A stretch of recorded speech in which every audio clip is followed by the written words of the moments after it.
Buenos días, buenas tardes, buenas noches, bienvenidas al podcast distópico, la producción noticiosa que semana a semana ofrecemos en Revista Distopía. Hoy la última abducción, el último podcast de este año, el próximo lunes ya será enero, así que estamos hoy despidiendo el 2025 y tenemos bastante material para conversar acerca de lo que pasó esta semana, en principio porque hubo sesión en el Senado de la Nación. En esa sesión se sancionó el presupuesto, por primera vez desde que es presidente Javier Milei va a tener un presupuesto. Ese presupuesto, además de déficit cero, recorta en muchas áreas sensibles, no llamativo, ¿no?, que recorte en esas áreas, pero sí que caiga, por ejemplo, el 6% del PBI disponible para ciencia y educación, ¿no?, algo que era reconocido como un hito. Así que vamos a estar repasando un poco lo que pasó con la sanción del presupuesto y también tenemos que hablar de gatillo fácil, porque hubo dos casos en la ciudad de Buenos Aires. Me refiero a la violencia institucional, a la violencia represiva, ¿no?, como querramos llamarla. Son casos en los cuales la policía, sin que esté justificado, si es que alguna vez lo está, dispara y acaba con la vida de alguna persona. Hay casos muy paradigmáticos de gatillo fácil en Argentina y en un momento en el cual las fuerzas están realmente descontroladas. En este diciembre tenemos que lamentar dos nuevos hechos con víctimas fatales. Fin de año por otro lado, así que tenemos también noticias relacionadas con el verano y demás, así que si te parece, ya mismo empezamos. Y como siempre te digo, la distopía no se detiene, así que este podcast va tan rápido que si te colgás se autodestruye en tiempo récord. Empezamos.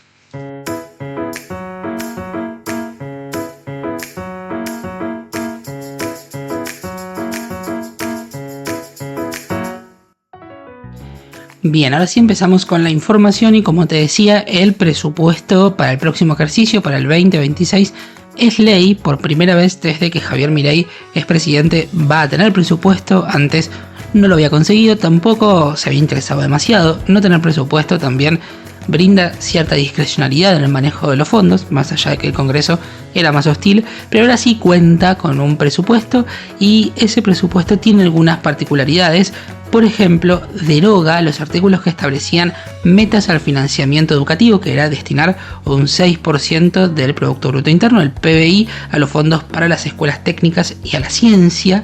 Y este es uno de los puntos más criticados del presupuesto, no porque obviamente establece el déficit cero, pero ese déficit, esa fuerza de recortes y de ajustes que cada vez perjudican a más personas en una visión salvajemente capitalista de las sociedades, ¿no?, por la cual todo lo que nos reporta un beneficio es un costo, y ahí sabemos, ¿no?, qué personas y qué instituciones que albergan a qué personas son las perjudicadas. Obviamente estamos hablando de personas enfermas, personas con discapacidades, personas jubiladas, personas pertenecientes a las minorías en general. Así que mientras el gobierno festeja su déficit cero, el próximo año no va a ser sencillo para todos estos colectivos. El proyecto fue aprobado con 46 votos a favor en general, son casi 2/3, ¿no? Así como hace unos meses decíamos, ojo, hay casi 2/3 opositores en las cámaras del Congreso y esto habilita cierta cantidad de cosas. Bueno, ahora el oficialismo tuvo 46 votos, casi 2/3, y eso habilita otra cantidad de cosas, que no significa que vaya a ser utilizada esa mayoría 2/3 a la cual podrían aspirar, pero sí tenemos ahí un ítem para prestar atención de aquí en adelante. 25 fueron los rechazos, 1 la abstención, y como te decía, es la primera vez que esta gestión tiene un presupuesto aprobado y esto le da menos discrecionalidad para distribución de partidas.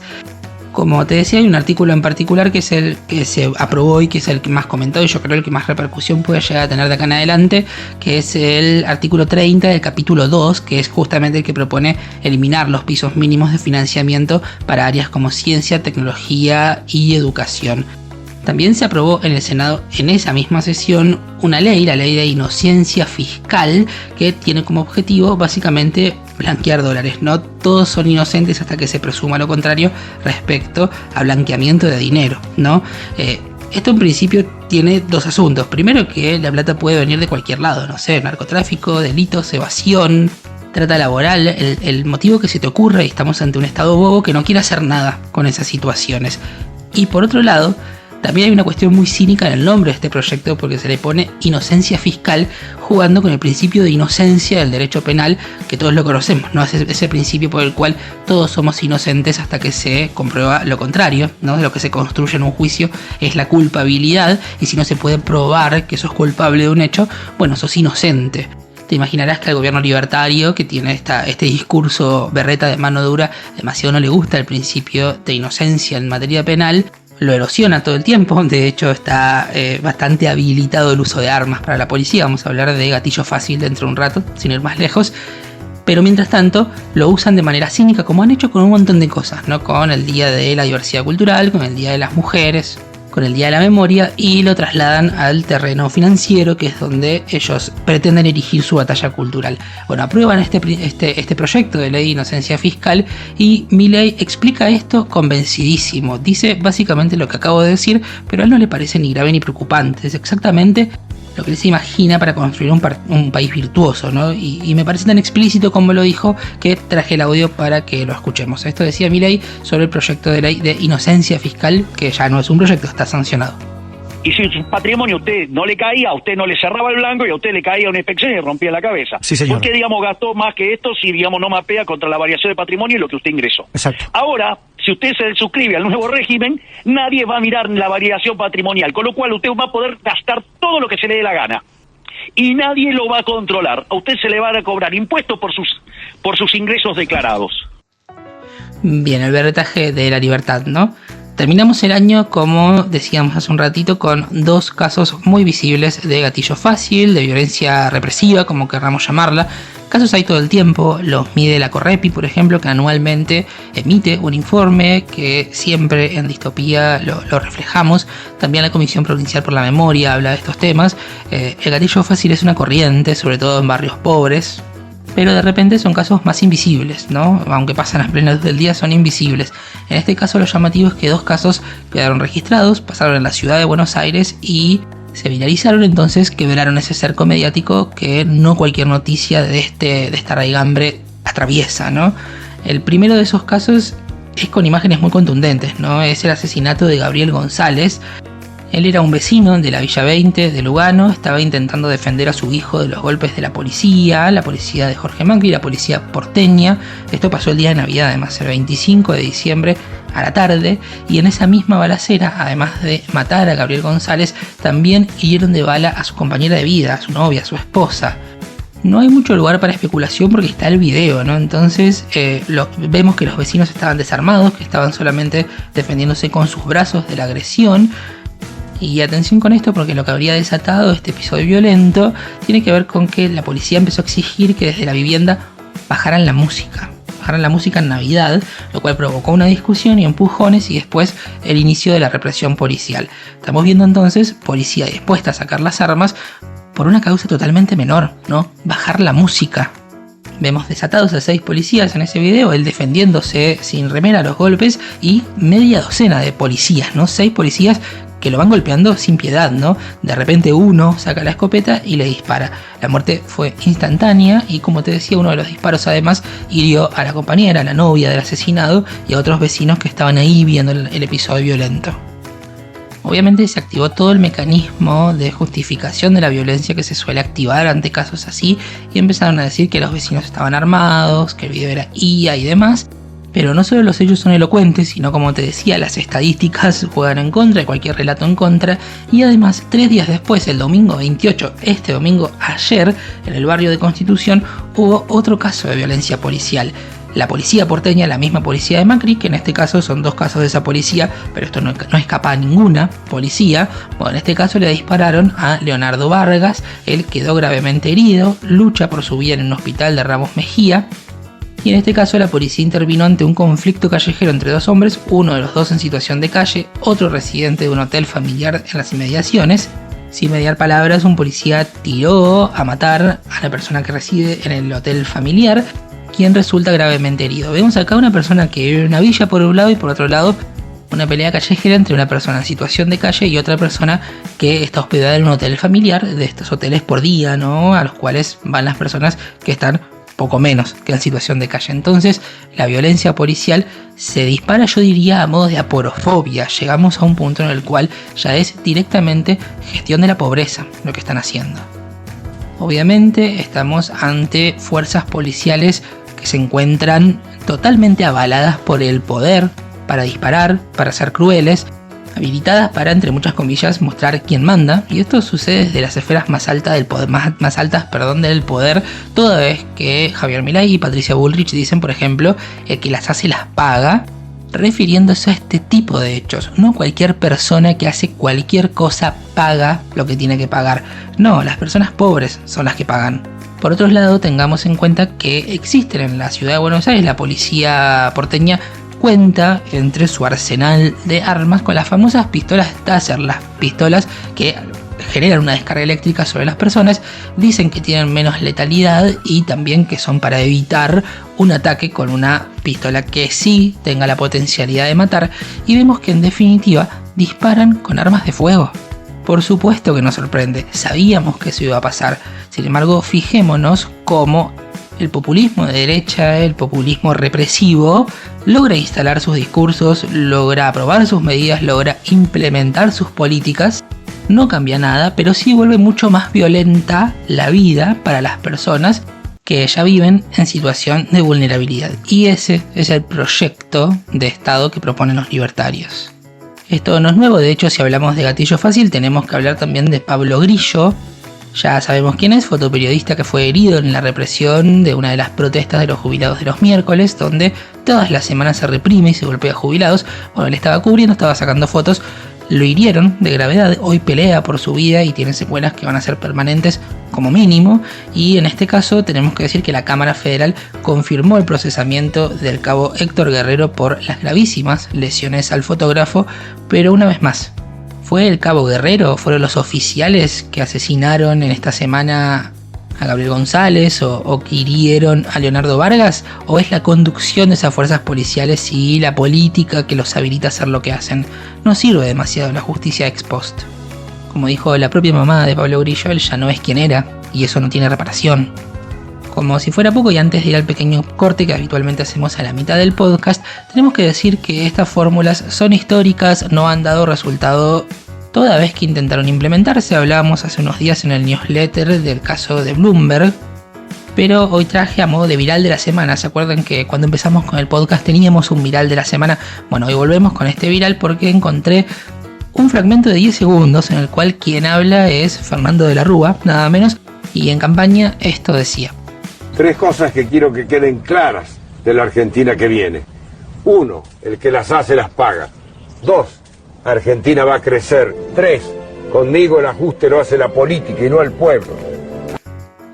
¿Te suena algo de esto? Claramente no estamos ante nada nuevo, o mejor dicho, tenemos que pensar qué es lo nuevo de este experimento hiperbórico de la nueva derecha, en el cual Javier Milei se presenta tan refrescante para parte de la política y también para parte de la sociedad.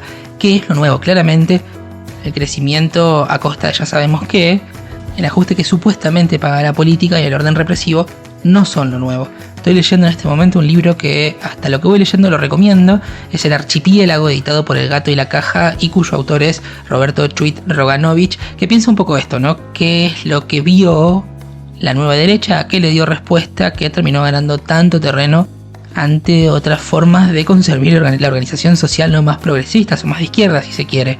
Él encuentra cierta génesis de lo que vieron las derechas y no las izquierdas en 3 hechos resonantes a nivel mundial, que son las redes sociales, no internet únicamente, sino las redes sociales, el Bitcoin, por otro lado, y la crisis financiera de 2008. Él dice que en estos 3 hechos podemos encontrar alguna especie de génesis de la nueva sociedad que la derecha interpretó y las izquierdas no.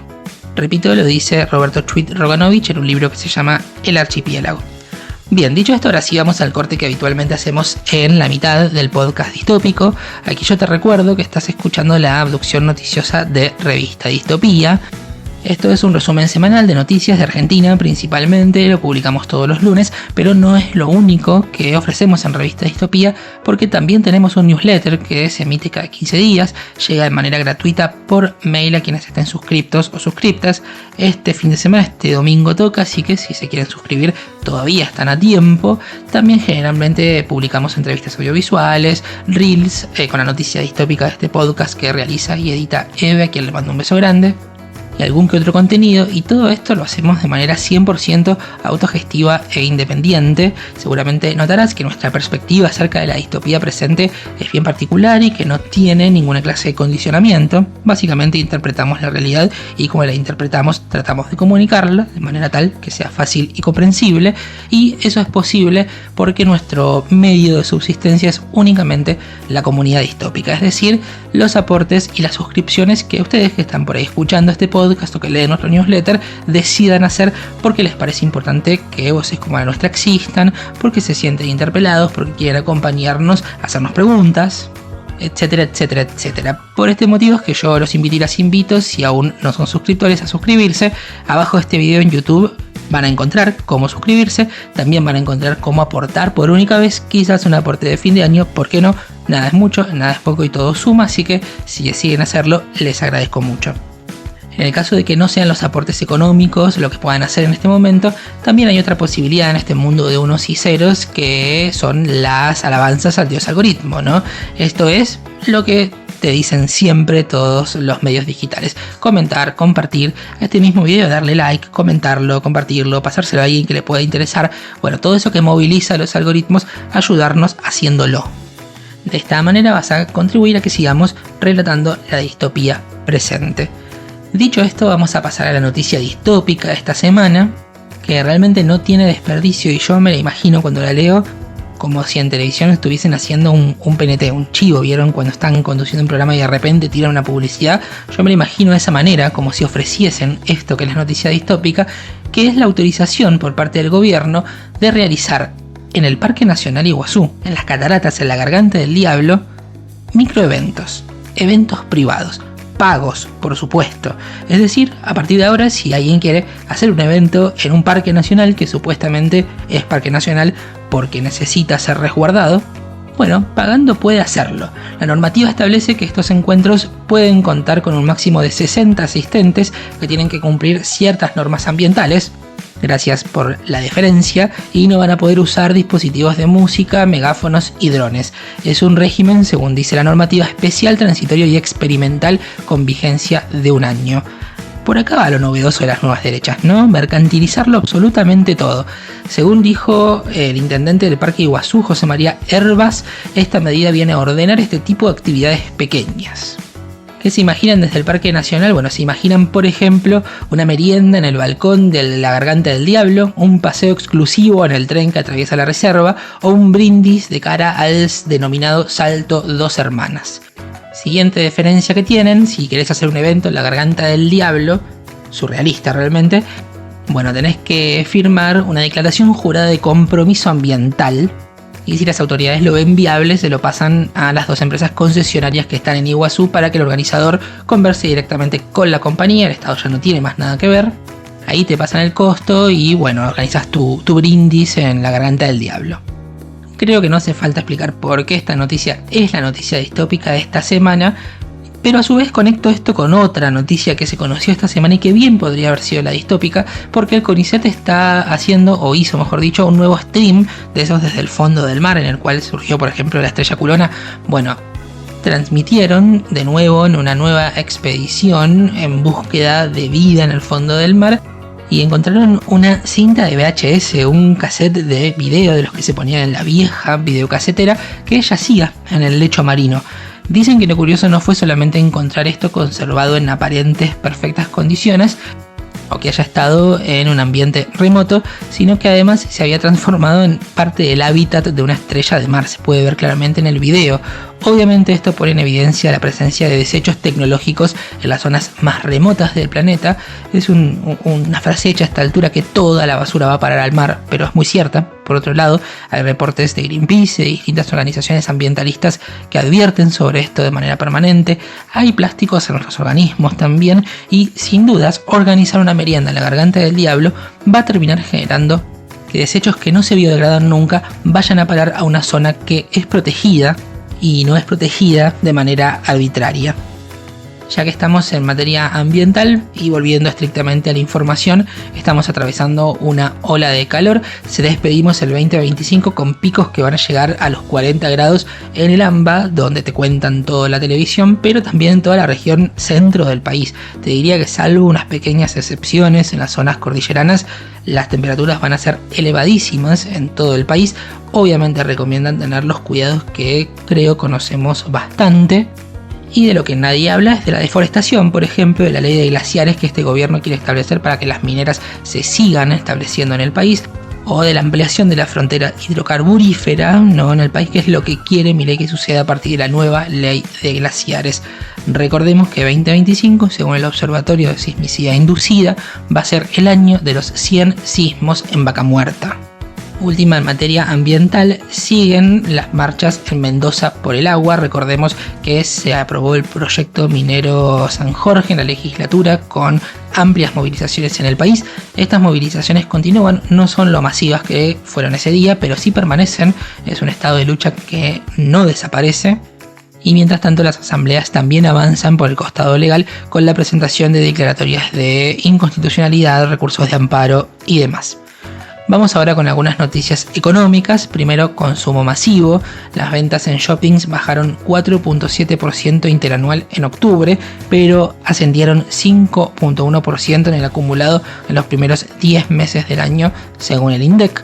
En mayoristas, las ventas cayeron 9.3% interanual, pero crecieron 4.2% intermensual. Y en supermercados crecieron 2.7% interanual en octubre y 1.6% respecto al mes anterior. Respecto a salarios, datos oficiales del INDEC, el índice de salarios de octubre se ubicó en 2.5% mensual y 43.1% interanual, según el mismo instituto.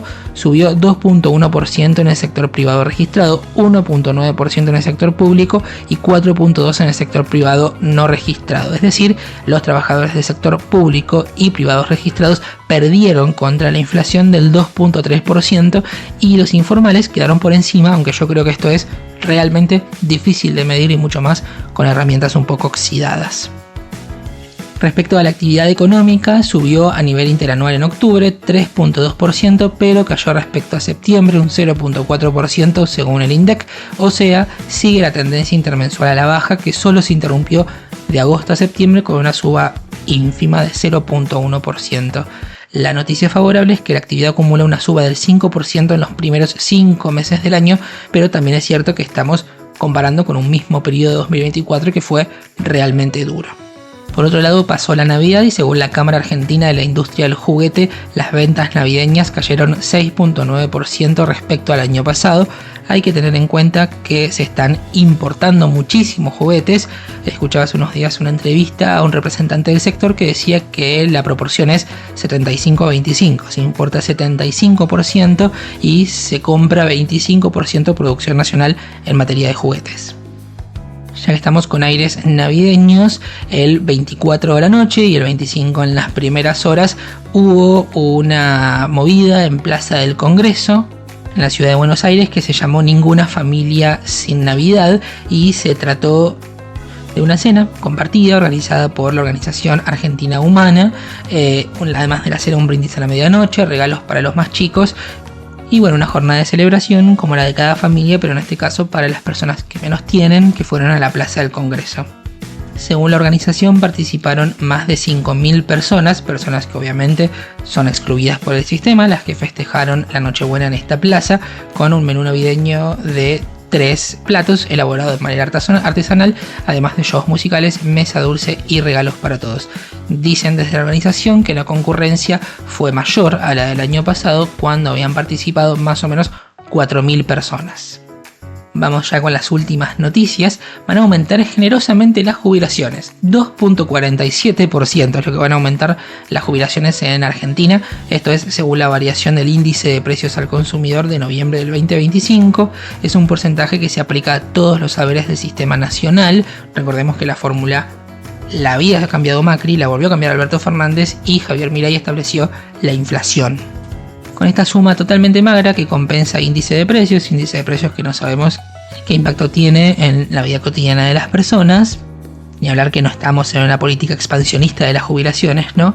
Pero bueno, con estos datos el haber más bajo va a ser de 349.301 pesos, y si se mantuviera el bono que paga el gobierno de 70.000 pesos desde hace muchos meses ya, este valor alcanzaría los 419.301 pesos.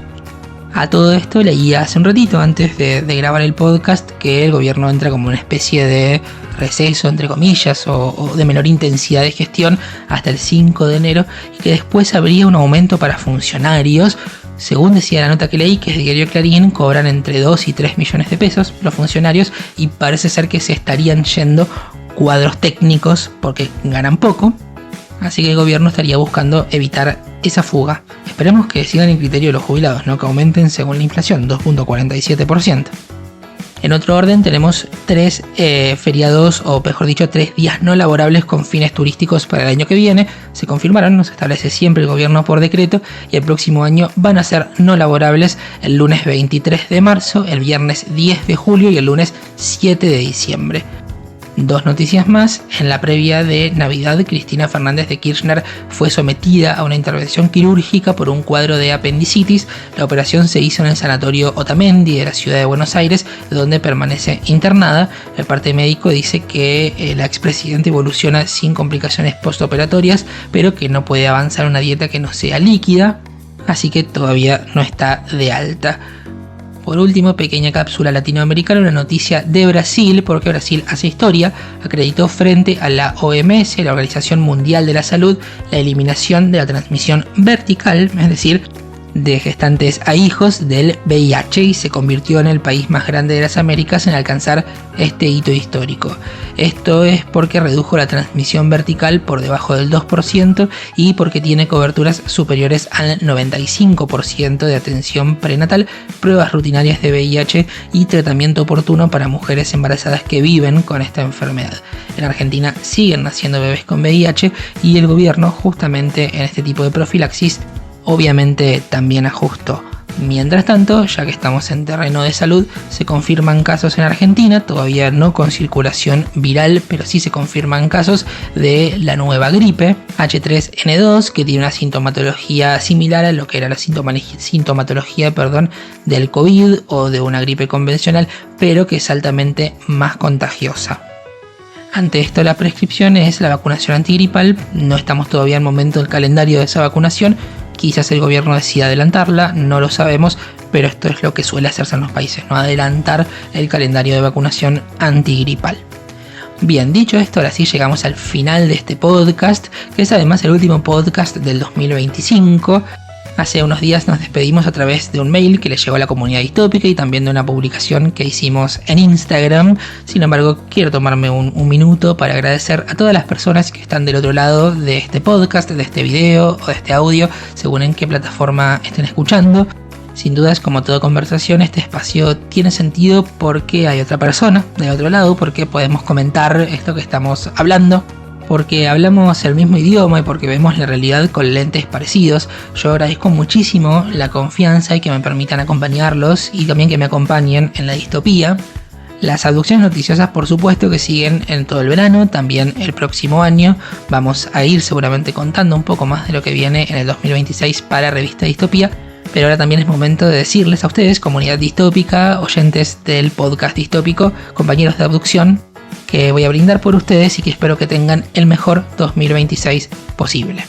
Nos reencontramos el próximo lunes, nuevo año calendario, pero la misma distopía. Que tengan buen cierre de año y todavía mejor comienzo del que sigue.